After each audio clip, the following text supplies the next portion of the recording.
Hey guys, so I'm in the middle of a panic attack right now because I'm having some really bad social anxiety right now because I'm dealing with this friend who is like really clingy to me, and I I feel like I don't know, I feel like I have to keep talking to this person, or I'm a bad friend, or I'm a bad person. And I've had this situation happen to me a lot, and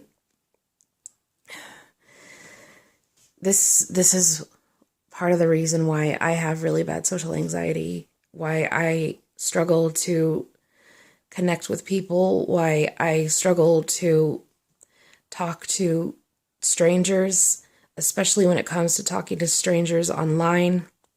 I I can't handle it very well. It's part of the reason why I I have bad social anxiety, and another part is because of the abuse, the emotional and mental abuse that I have faced over the years, and just basically the way people have treated me. And I just I can't.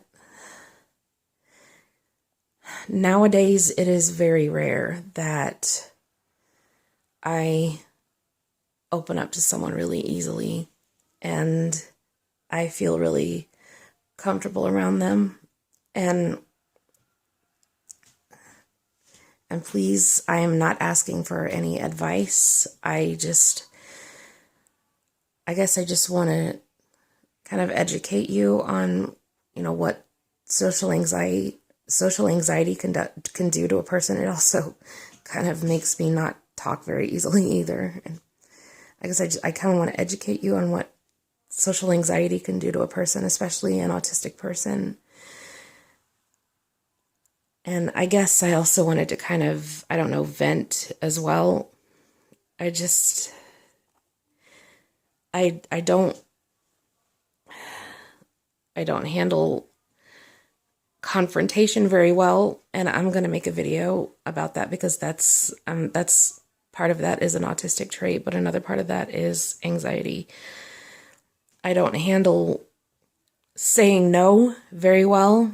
I'm not good at saying no. I'm not good at telling people, please back off. I'm not good at telling people, I'm just not good at saying no to people, because I can't take when someone's mad at me, because then I feel like a terrible person. Because I can't, I hate hurting people, but it's just, what about my feelings too? It's just, I just, it's so scary because like this person, like, I feel kind of like I'm being manipulated by this person. I feel like I am being guilt tripped by them, and then they come back with the whole, like complimenting me and everything, and saying nice things to me, and saying, but you're so awesome, I really like you, and stuff like that. And it's, like, I just finally told them I'm not good at talking to people, that, and this person, they're the kind of person that they will get upset if you don't answer them. And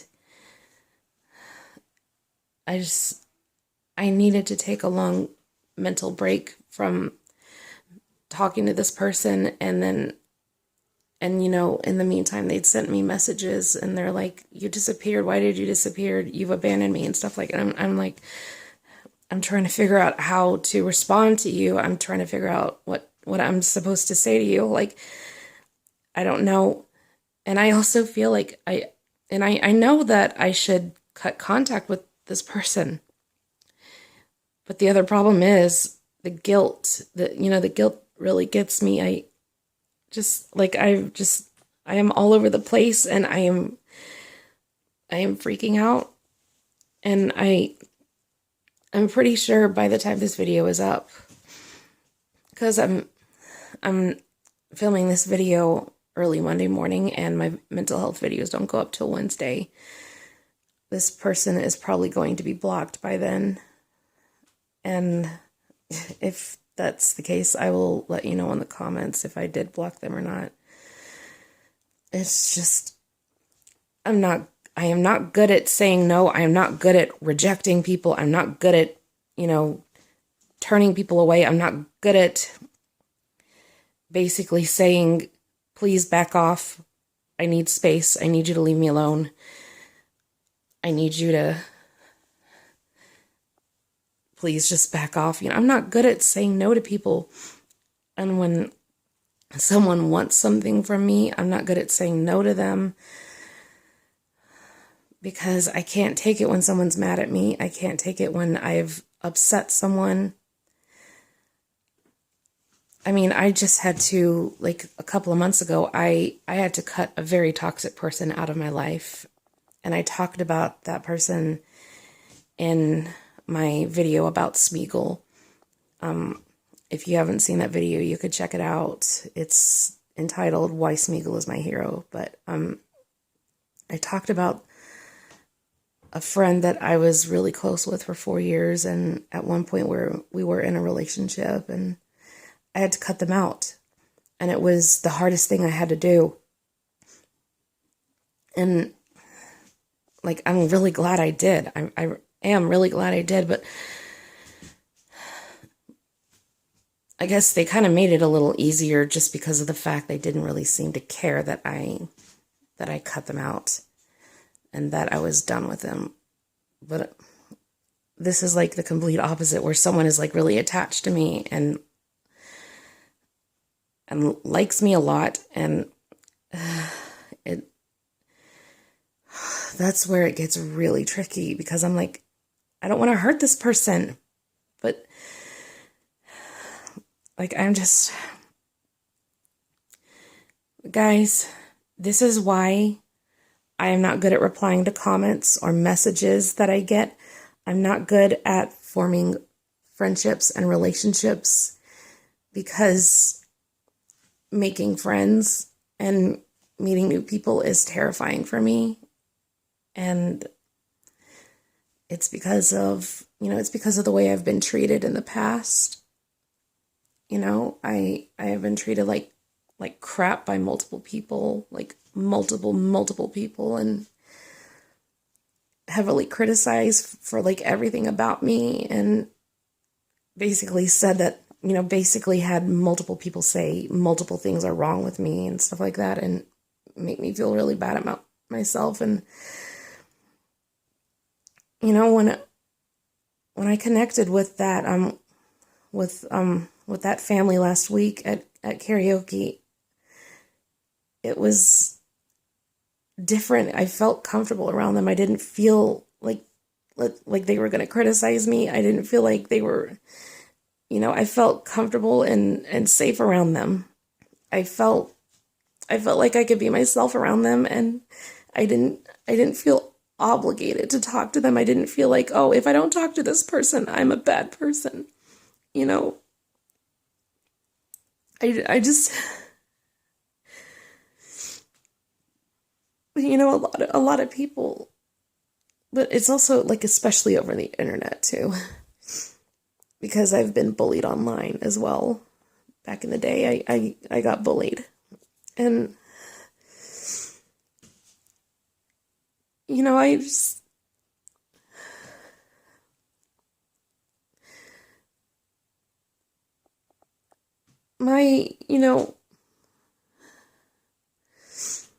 one of my biggest insecurities is the kind of person I am. I often question if I really am a good person. Like, people say that I'm a good person, and people say that I'm a wonderful person and that I'm a really good friend, but then I've had so many people tell me in the past that I'm not a good person, that I am not a good friend. I've been told that I'm manipulative. And I have been told that I'm too emotional, which that's true, but that's something I can't really help because that's an autistic trait. And at least for me it is. I know not everyone on the autism spectrum is super emotional. It's different for everyone, but I know I've had multiple people tell me that I'm not a good person. And I remember one time back in high school when someone, when I was getting bullied, and then someone told me bad things happen to bad people, basically saying that I deserved what I was getting. I've had,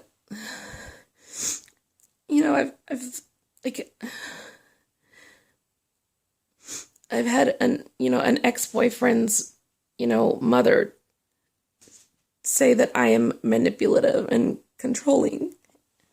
And that is like the last thing I want to be, because I try so hard to not be, obviously.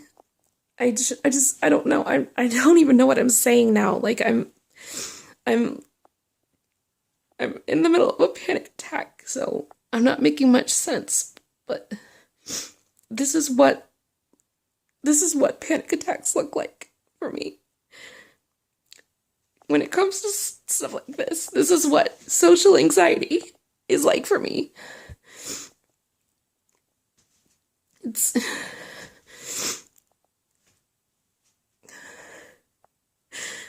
it's really scary. And this is why I don't give my phone number out to very many people. Like only if I'm like really, really, really close to you. And even then, I hate getting surprise calls unless I have made it clear to you that I don't care if you surprise call me. And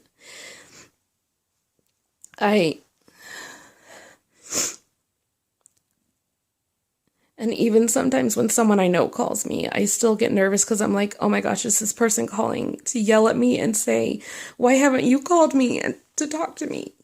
Do you not care about me? Did you forget about me? It's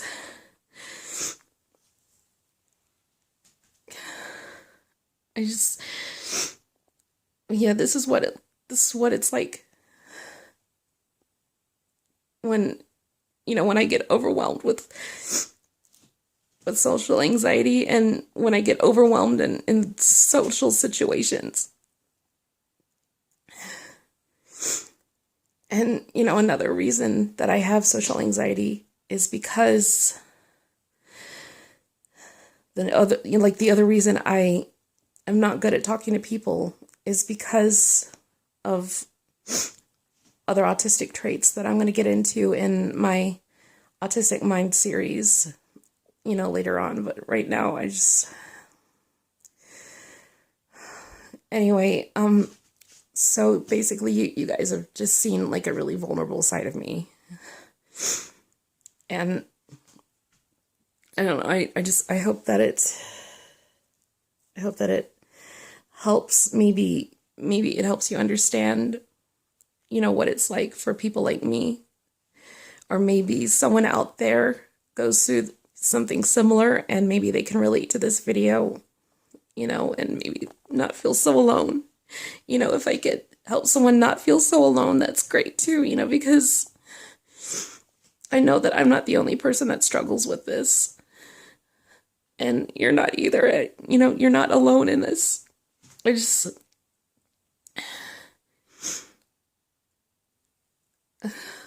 is why I do this. This is why I tell my story, so I can help people, so I can educate people on what it's like, so I can help people feel less alone, and maybe help myself too, because it is really, really, really helpful when I tell my story and when I share my most vulnerable side. Oh my gosh, I can't talk. But anyway, thanks for letting me talk and letting me vent to you guys. And again, I'm not asking for any advice. Like I said, I just need to vent, and I also needed to educate you guys on this stuff. So I big fluffy sweater hugs, because thank you for, for listening. And if you made it all the way to the end of this panic attack video, thank you. So, bye.